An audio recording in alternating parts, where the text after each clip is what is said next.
Bonjour, les lundis de l'histoire par Jacques Le Goff.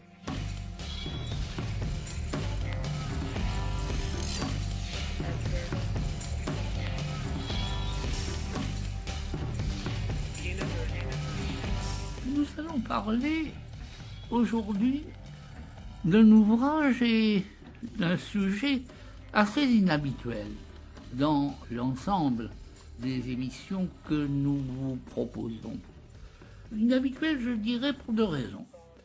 La première, c'est que, certes, c'est un événement qui apparaît au Moyen-Âge. Nous restons donc dans la période auquel mes émissions vous ont familiarisé. Mais c'est un événement qui ne connaît qu'une naissance limitée au Moyen-Âge et qui se développe surtout après le Moyen-Âge. Nous y ferons d'ailleurs allusion, mais je pense que la principale époque dont nous parlerons au cours de cette émission sera le XVIe siècle.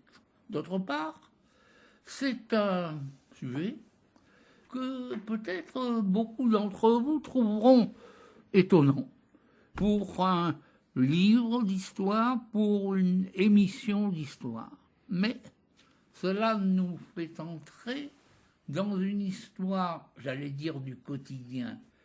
Ce n'est pas du quotidien, vous le verrez, mais malgré tout, dans un moment de temps qui semble se limiter à la vie individuelle, à la vie familiale, à quelques gestes, à quelques rites, et qui en fait, comme l'a fait l'auteur du livre dont nous allons parler, nous permet une plongée dans l'histoire profonde.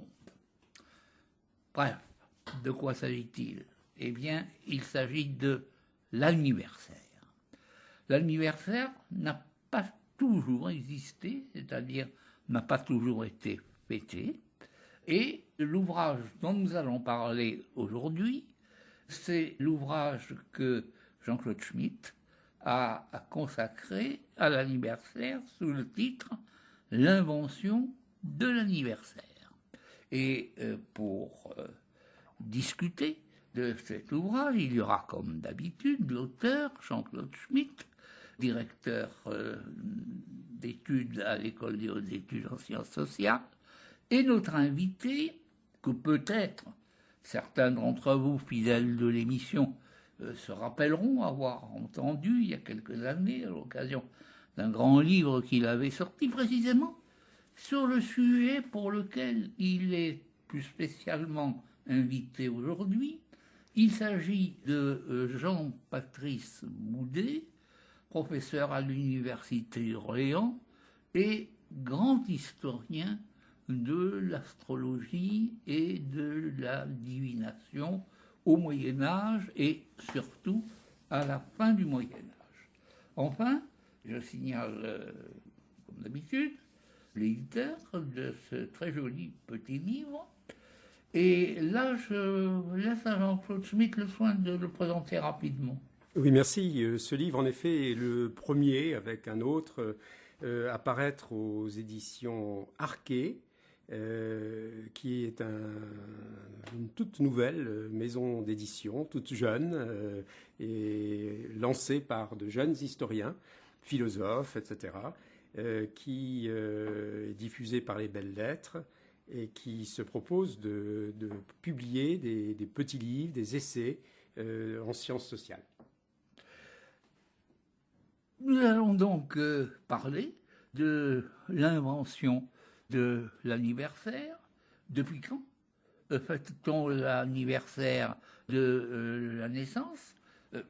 Je répète que c'est à une époque tardive, à la fin du Moyen-Âge, que d'autre part ça se développe dans la longue durée, qu'une partie importante de l'ouvrage est consacrée à la façon dont l'anniversaire apparaît dans un ouvrage très exceptionnel dont nous avons déjà parlé au lundi de l'histoire, parce que l'historien Philippe Bronstein a consacré un livre à une partie de cet ouvrage, et nous verrons ensuite quels ont été les éléments historiques qui ont été d'une part un obstacle à la naissance et au développement du souhait de l'anniversaire, et ceux qui, au contraire, l'ont favorisé et l'ont précipité. Alors, j'indique tout de suite à nos auditeurs qu'ils ne s'attendent pas à ce que nous levions rapidement notre verre en leur souhaitant Happy Birthday. C'est très tardivement que ceci s'est installé. Le gâteau d'anniversaire, eh bien, le premier, je crois, que l'on connaisse, c'est celui de Goethe, sur lequel nous terminerons notre émission, sans doute.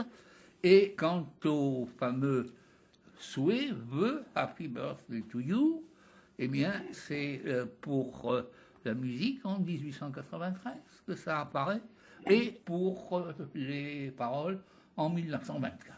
Donc, nous ne redirons plus bon anniversaire, nous le disons une fois pour toutes au début de cette émission.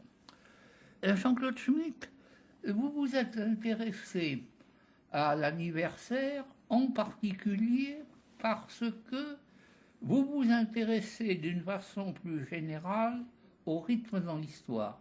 Oui, en effet, l'anniversaire peut sembler un sujet assez anecdotique et de fait, aucun historien ne s'y est vraiment intéressé. Donc il n'y a pas de travaux et pour moi ça a été une découverte. Et en effet, en passant par une source que je n'ai pas découverte, elle, mais sur laquelle j'avais l'intention de travailler, je me suis rendu compte de l'apparition de ce problème et à partir de là, je me suis posé des questions sur l'histoire de cette pratique qui nous semble commune, familière, plus ou moins célébrée par tout le monde aujourd'hui et dont j'ai en effet découvert, je crois, que c'était quelque chose d'extrêmement récent, on peut dire du 19e, 20e siècle. La question générale, parce qu'il y a quand même une question générale derrière cet aspect, semble-t-il, secondaire qu'est l'anniversaire, c'est la question des rythmes dans l'histoire.